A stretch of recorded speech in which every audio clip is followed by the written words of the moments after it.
Labas vakaras, jūsų ekranuose laida Ofiso dramos ir aš jos vedėja Paulina Botiriūtė. Ar žinote, kokios yra dažniausios personalo valdymo klaidos, kas yra gera komanda ir kokios yra nesusikalbėjimo priežastys tarp komandos narių?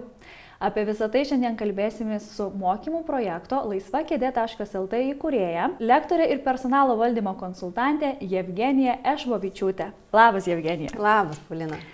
Ar gali iš karto pasidalinti tai su kokiais tais personalo valdymo iššūkiais ir problemomis organizacijos kreipiasi pas tave ir ar tos problemos yra specifinės? Ar vis tik kažkaip labiau universalios? Taip, tai problemos iš tiesų yra ganėtinai universalios. Aš visą laiką sakau, kad nesvarbu, koks sektorius, kokia valstybė, klausimai labai atsikartoja, nes visur dirba tie patys žmonės. O dėl kokių klausimų kreipiasi, tai pirmiausia, aišku, atranka, tai kaip pritraukti žmonės, kaip juos tinkamai atsirinkti, tada atsirinkom, reikia juos kažkaip įvesti. Tai vad būna dažnas klausimas, kaip ta naujoko adaptacija turi atrodyti. Ir jau galiausiai reikia dirbti su esamais žmonėmis, tai va čia būna iššūkis, kaip juos išlaikyti, kaip juos motyvuoti.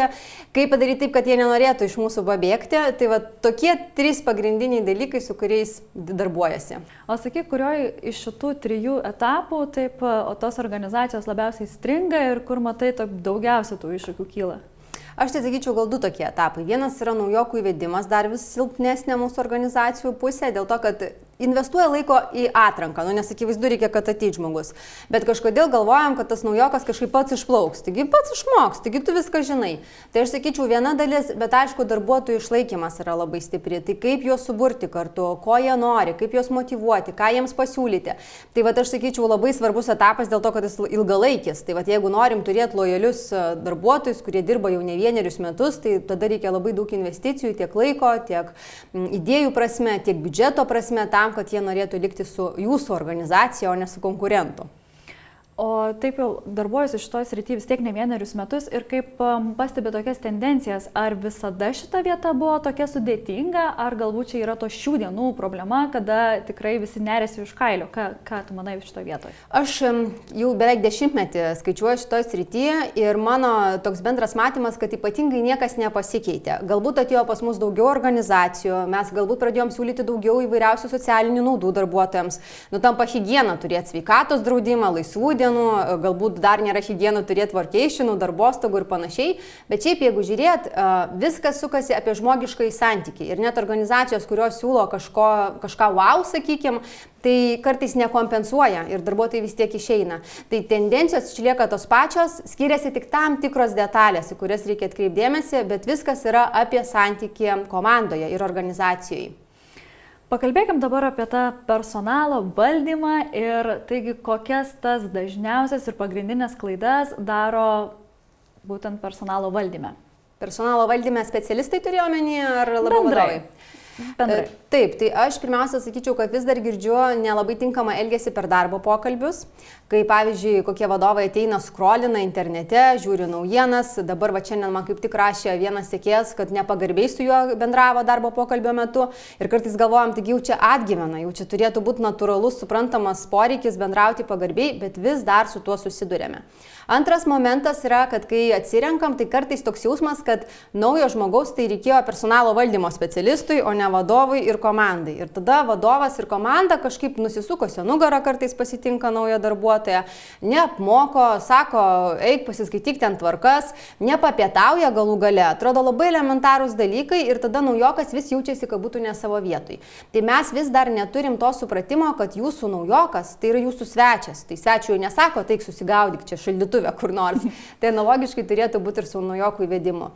Ir tuo pačiu, ką aš pastebiu, mes dar turime silpnybių su atlygio politikos formavimu. Tai atlyginimai turi būti labai teisingi ir atlyginimai turi būti konkurencingi.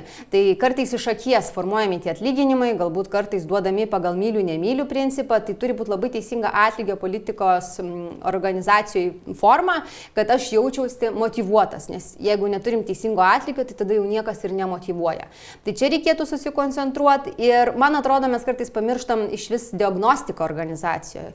Įsivertinti, kuo patenkinti jūsų žmonės, kuo nepatenkinti. Tai mes kartais šaudom, tai gal to reikia, gal ano ir aš mėgstu juokaut, kad dar vienas stalo futbolas jūsų neišgelbės. Reikia žiūrėti į pamatinius dalykus. Ir dar paskutinioji tokia klaida, tai sakyčiau, vadovų komandos yra ganėtinai silpnos. Ir kai aš ateinu pas įmonės, tai dažniausias atsakymas tapo vadovui, nes buvo geras specialistas. Ir visą laiką kartoju, kad dirbti gerai Exceliu ir vadovauti žmonių komandai, nėra tas pats. Tai mes vadovus įmetam, bet jų tam neparuošiam. Ir tada kas tampa eksperimentiniais triušiais, tai tie patys darbuotojai. Apie vadovus dar mes truputėlį pakalbėsim vėliau, bet dabar kaip ir užsiminiai, kad ateina naujokas, bet kažkaip tai jie senbuviai ir kolektyvas nei pietauti su juo nori, nei iš vis kam čia jo reikėjo ir taip toliau. Tai pažvelgti noriu būtent į tuos iššūkius, su kokiais susiduria komandos, dirbant komandos. Ir žinau, kad tu turi tokį terminą Telemundo presentą. Tai ką tu vadini tuo Telemundo presentą tarp komandos narių? Tai Telemundo presentą tai yra viskas, kas yra susijęs su santykiais. Tai konfliktinės situacijos, nekalbadieniai, nesutarimai, trintis, galbūt kažkokias ir šventės kartu.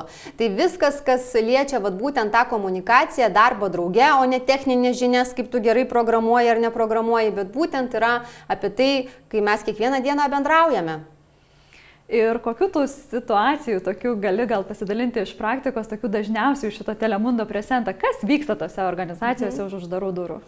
Taip, tai viena dažniausių, tai skamba mes nesusikalbam. Vat kažką kolega man sako, aš jo nesuprantu, nors lietuviškai kaip ir visi šnekam, bet nesuprantu, ko jis čia nori, tada kitas kolega sako, čia aš nesuprantu, ko jis nori ir tada labai dažnai dėl nesusikalbėjimo ir mes labai dažnai labai puikiai surandam bendrą kalbą su panašiais į mus. Bet kai atsiranda kolega kitoks nei aš, čia prasideda didžiausios bėdos dėl to, kad mus pradeda erzinti tam tikros savybės, tam tikri bruožai. Tai ir, pavyzdžiui, per komandos formavimo mokymus aš sakau, jūsų įvairovė yra jūsų stiprybė. Prištampuosim vienodų, tai visi gal ir būsim laimingi. Bet nepamirštam, kad organizacija yra tikslo siekiantis vienetas. Užsiminėjai apie tą kaip komandos formavimo vietą ir šiaip visų yra siekimybė gera komanda. Bet kas iš esmės yra ta gera komanda, kaip jie tinkamai suformuoti ir iš kur žinoti, kad ta komanda suformuota yra tinkamai? Taip, tai pirmiausia pradėčiau nuo atrankos, aišku. Tai mes turim 3 dalykus vertinti. Tai darbuotojo arba kandidato, sakykime, techninės kompetencijas, žinias, patirtis. Tai čia kaip ir viskas aišku. Antras dalykas - kultūrinis atitikimas. Ir šitą dalį mes kartais praleidžiam, nes žmogus gali būti tikrai labai stiprus iš kompetencijų pusės. Bet, pavyzdžiui, visiškai netinka kultūriškai ir vertybiškai į mūsų įmonę. Tai yra antras aspektas ir trečias būtent pasižiūrėti per komandinius vaidmenis. Ko mums šiai dienai reikia? Gal mes turim tik idėjų generatorius kaip pavyzdys, o tai mums reikia gyventintojų dar ir taip toliau ir taip toliau. Tai čia šitie 3 dalykai.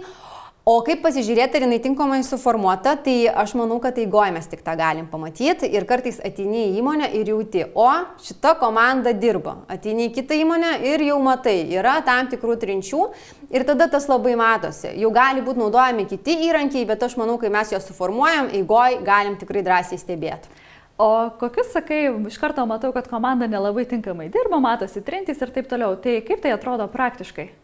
Gali būti, pavyzdžiui, komentarai kokie nors, tokie pasyvūs, agresyvūs. Tai kaip tau, gal ir gerai, ne, kolega vienas kitam sako. Arba, tai gal tu pats nueik čia pažiūrėk. Tai balso tonas, kūno kalba, kaip bendrai jie bendrauja. Aš, pavyzdžiui, per mokymus stebiu. Yra komandos, kur per pertraukas ir šneka, ir bendrauja tarpusavy, yra, kur išsiskirsto į skirtingus kampus. Tai čia yra tokie dalykai, kurie leidžia pamatyti, kad galbūt kažkas vyksta ne taip ir aišku, pavyzdžiui, susirinkimai, susitikimai, ar girdi vienas kitą, o galbūt pertraukinėje, galbūt kiekvienas nori savo eterio. Tai tokie niuansai, kurie leidžia pamatyti, kad greičiausiai kažkur komanda juda ne tą linkme. O taip, dirbant iš darbo su komandomis, tai ar būna tokių atvejų, kad kažkaip klyjuojasi ir bandom vieną, ir bandom kitą metodą, bet kažkaip iki galo nesusiklyjuoja komanda ir ką daryti tada? Toks radikalus atvejis, sakyčiau, išformuoti komandą ir formuoti naujai, bet aš žiūrėčiau dar į priežastis. Kartais mums užtenka išimti vieną komandos narį ir komanda susidirba. Mes turim tokį terminą psichologijai supuvęs obuolys. Ir vienas supuvęs obuolys labai sėkmingai kabutėse užkrečia visus likusius. Tai reikia pasižiūrėti, ar nėra tai apie tam tikrus žmonės. Ir tada antras dalykas pažiūrėti, o kas formuoja tą komandą, kaip pas mus situacija su tuo vadovu, kuris yra toj komandai. Galbūt jis tiesiog nesugeba vesti jos tinkamai į priekį. Tai neskubėčiau išformuoti, Bet žiūrėčiau, ką galim padaryti. Ir aišku, vienas iš būdų, tai vat, yra būtent komandos formavimo mokymai, darbuotojų įsitraukimo tyrimai, kai mes žiūrim priežastis ir tada galime taisyti. Nu, kaip pas mechaniką su automobiliu. Reikia surasti, kame ten neveikia. Gal nereikia viso automobilio išmesti, bet užteks pakeisti vieną dalį ir važiuos. Ir aišku, net iš geros komandos, su bloga komunikacija tarp komandos narių, tikiu, kad tikrai nieko gero nebus. Tai efektyvi komunikacija komandoje, žinau, kad čia tema turi be galo daug ką pasakyti, tai tiesiog papasakok, kas tai yra ir kaip efektyviai ir tinkamai komunikuoti komandoje. Tai tikrai taip mano mėgstamiausia tema, šiaip populiariausia tarp organizacijų. Tai aš pradėčiau nuo individualaus lygmens, suprantant, su kuo aš komunikuoju. Tai jeigu taip trumpai, tai vat, pavyzdžiui, mes turim vedlius, liūtai tokie vadinamieji pas mus yra. Tai su jais kaip bendraujam? Einam tiesiai prie tikslo, jokių ten kaip tau sekasi ir taip toliau, jie nori apie darbus kalbėti. Kai tuo tarpu, pavyzdžiui, mes turim draugiškuosius delfinus, tai jiems reikia santykio, jų reikia paklausti, kaip jiems sekasi, juos reikia užjausti.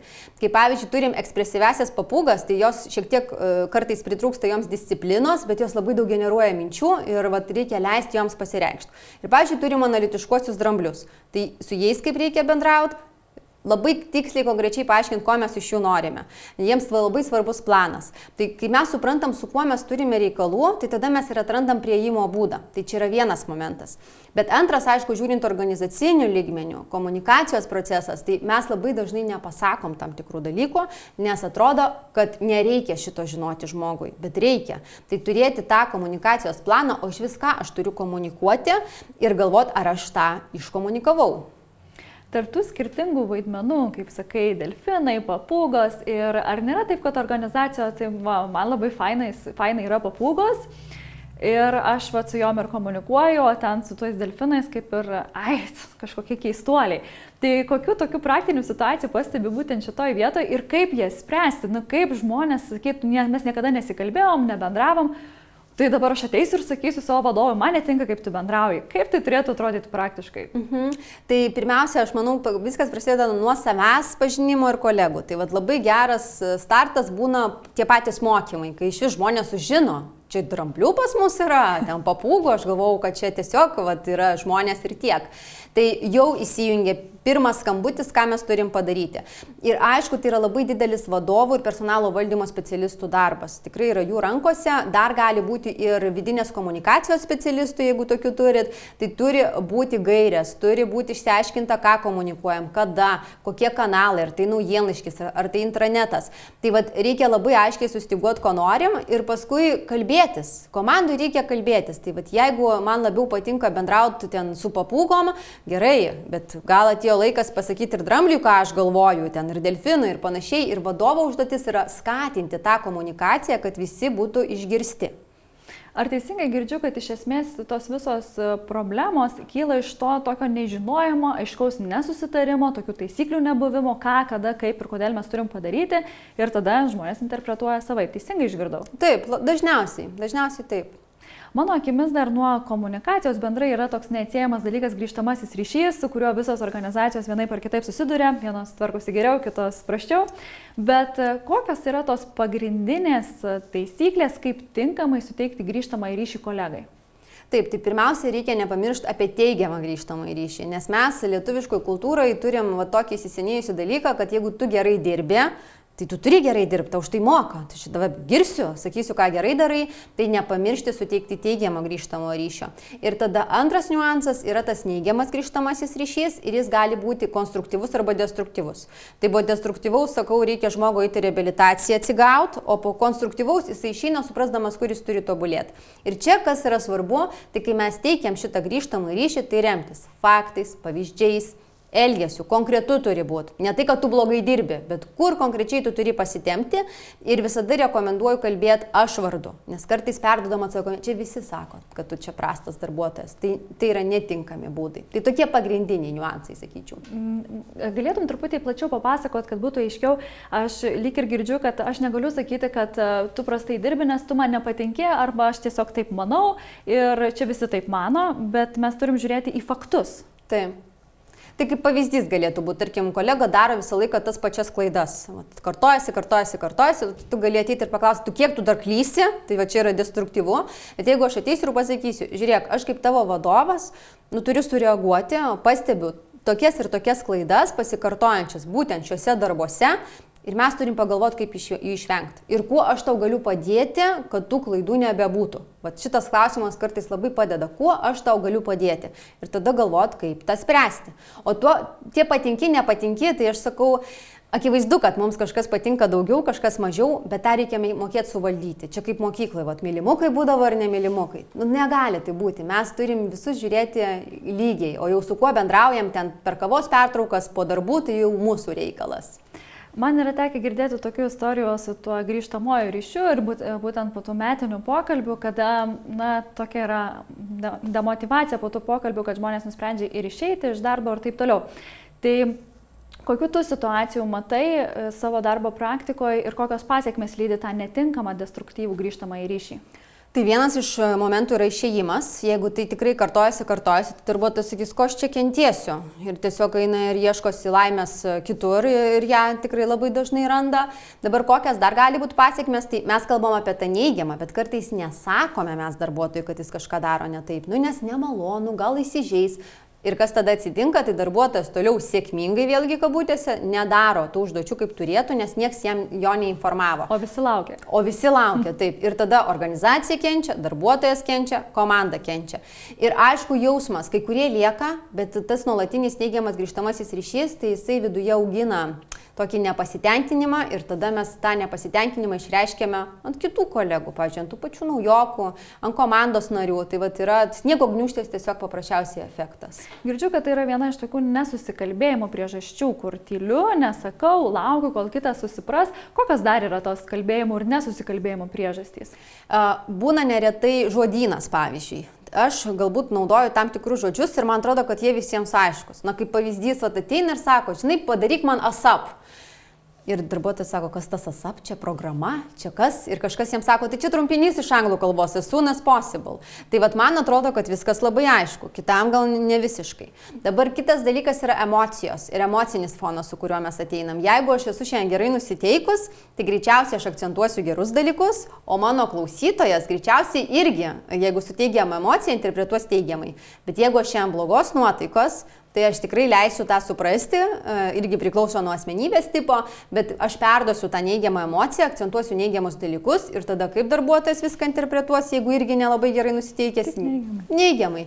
Ir tada mes jau čia prisigalvojam, įmonė bankrutuoja, mus čia atleidžia, čia iš vis pabaiga ir taip toliau ir tada mes vėl paprasčiausiai nesusikalbam.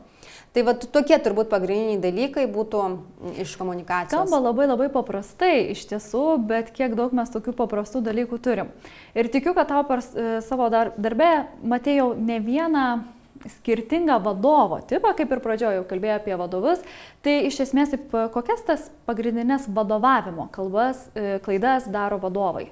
Aš sakyčiau, pagrindinė klaida, kad galvoja, jog darbas su žmonėmis yra papildoma funkcija. Man per vadovavimo mokymus sako, Evgenija, bet tai ką jūs čia šnekate, tai čia vien dirbti su žmonėmis. Sakau, tai netokia jūsų pagrindinė funkcija būnant vadovo kėdėje.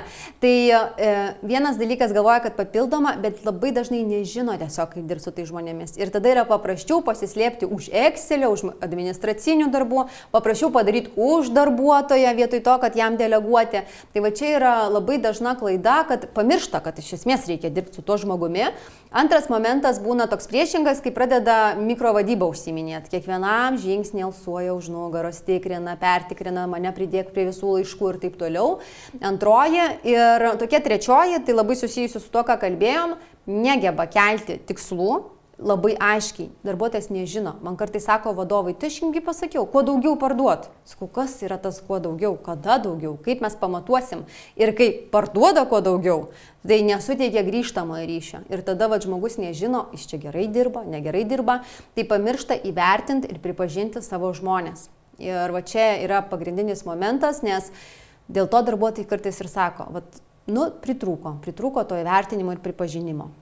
Čia tas galbūt ir kaip minėjai pradžioje, kad jeigu žmogus labai geras specialistas, jis nėra labai geras vadovas, tai ir šitoje vietoje šitam perėjime mes pamirštam padaryti tą tokį fokusą, perkelti ant darbą su žmonėmis. Taip, mes neparuošiam, mes nusprendžiam, kad, ką čia dirbti su žmonėmis, taigi visi šnekam, tai pakomunikuos kažką.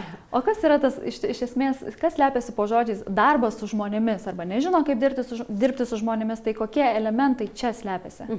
Tai pirmiausia, galima pradėti nuo formų, kur iš vis susitiks su to žmogumi. Tai mes turim susitikimus, one-on-one vadinamosius, viens į akį, kai aš susitinku kartą, pavyzdžiui, per savaitę ar dvi ir pasišneku su žmogum. Labai mažai daro organizacijos ir, kai sakau vadovams, darykit, nereikia, mes ir taip pasikalbam. Tai pasikalbėt, prasilenkiant koridoriui arba kalbant, kaip užpildyti ten tą patį Excelį, tai nėra tas pats, kai yra kokybiškas laikas. Tada susirinkimai tie patys, kai komanda atsisėda kartu ir sprendžia kaip vienetas kažkokius kylančius klausimus, neieškodami kas kaltas ar kas nekaltas, bet apeliuodami į tai, ką mes turime išspręsti. Tai šitas dalykas yra, o visi kiti yra tai, ką ir minėjau, kad negeba tinkamai iškelti tikslus, atrodo, kad ir taip viskas aišku, labai dažnai vadovai prilaiko komunikaciją arba prilaiko kažkokią informaciją savo, nes jie tiki, kad niekam čia nieko nereikia žinoti. Bet tas atvirumas labai svarbus, nesakau, kad viską pasakot, bet jeigu komanda sužino iš kažkokių naujienlaiškių naujienas apie organizaciją arba iš žiniasklaidos, tai tada yra ganėtinai sudėtinga. Ir mano minėtas grįžtamasis ryšys, kad pergirsiu čia, nereikia čia sakyti ir taip toliau, tai neįmanoma pergirti, nes mes neturim dar to iš vis pagirimo momento. Dar net nepradėjom, būtent. Užduosiu klausimą, kuris aktualus visom organizacijom be išimties, tai ką daryti ir kaip savo organizacijose išlaikyti talentus?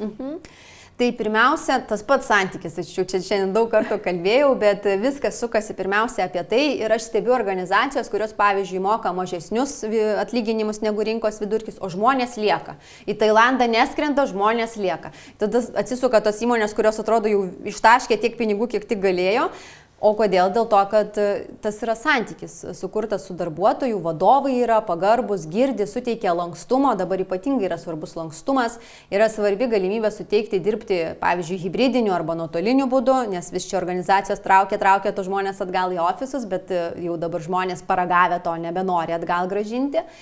Ir išlaikymas yra apie tą pačią atlygio politiką, kai yra teisingi atlyginimai, pirmiausia, organizacijos viduje, tai naujokas negauna daugiau negu senbuvis užimdamas tas pačias pareigas, tada išorinis konkurencingumas, tie patys veiklos vertinimo pokalbiai, kad atsisėstų vadovas ir pakalbėtų, kaip sekasi, o visa kita prasideda vyšnios ant torto. Tai motyvacinės priemonės, renginiai, šventės, nes darbė negali būti tik apie darbą. Tai mes turim kažkaip praskaidrinti tas dienas, kad būtų įdomiau, kad mažiau būtų to telemundo prezentą, o tam reikia ieškoti interaktyvių įvairiausių formų.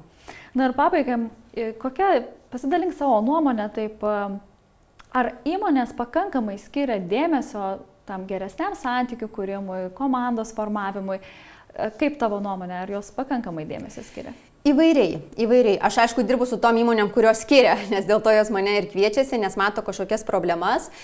Yra dar įmonių, kurios dar pasiliko mano galva praeitame amžiuje ir galvoja, kad ne šitas, tai kitas. Kai darbuotojas ateina su kažkokiu klausimu, tai jam yra parodomos durys ten. Gali eiti pilna čia pasirinkimo, nors aš manau, kad mes neturim dabar tokio didelio pasirinkimo tarp darbuotojų. Tai šitas tikrai yra momentas, bet tos įmonės, kurioms rūpi, tai taip, jos investuoja žymiai daugiau negu anksčiau. Tai dabar žymiai daugiau organizacijų atlieka tos pačius darbuotojų įsitraukimo tyrimus, pulso tyrimus, kai mes klausiam žmonių, norim išsiaiškinti jų nuomonės. Kai kurios organizacijos jau turi, pavyzdžiui, ir psichologus, turi galimybės ir stresą valdyti, ir meditacijos įvairios, ir taip toliau. Tai ieško formų, kaip padėti žmonėms. Ir ypatingai, kai mes tikrai nuo 20 metų tų įvykių turėjom daug ir įvairių, tai psichologinė būklė buvo ypatingai svarbi. Tai gal nevadina to psichologinė būklė, savijauta, nes mes dar žodis psichologija kažkodėl bijom, mums čia atrodo žodis tabu, bet kad daugiau yra orientuojamas į tai, kad žmogui būtų gera, kad turėtų darbo laisvalaikio balansą, kad galėtų jaustis gerai darbe. Tai to atsiranda tikrai žymiai daugiau, bet dar, aš sakyčiau, nepakankamai. Dar yra kur padirbėti. Bet labai smagu girdėti, kad jau yra tas judėjimas į priekį ir kokį taip esminį patarimą galėtum duoti žiūrovams, kurie žiūri ir taip galvoja, čia gal reikėtų mums atkreipdėmėsi, gal nereikėtų, kokia esminė žinutė būtų. Aš tai sakyčiau, nepamirškit, kad jūsų organizacijos kuras tai yra jūsų žmonės, ne automobiliai, ne superiniai kompiuteriai, bet tai yra būtent jūsų žmonės. Ir tada dirbkite su tai žmonėmis, nes juos reikėjo pritraukti, dabar juos reikia išlaikyti. Ir kai mes suvokėm, kad be žmonių mes esame niekas, tikrai niekas, mano vienas vadovas sakydavo, be komandos tu esi niekas. Ir aš labai su juo sutinku. Tai tik komandos dėka jūs turite tai, ką turit, o tam, kad komanda dirbtų geriausiai, tai reikia su ją dirbti. Ir taip veikia. Ačiū už pokalbį. Šiandien tai buvo viskas, ką mes kartu su Jevgenija spėjome jums papasakoti. Susitikime prie ekranų kitoje ofiso dramų laidoje, kurioje kalbėsimės, ko nori darbuotojai, o ko nori darbdaviai. Iki.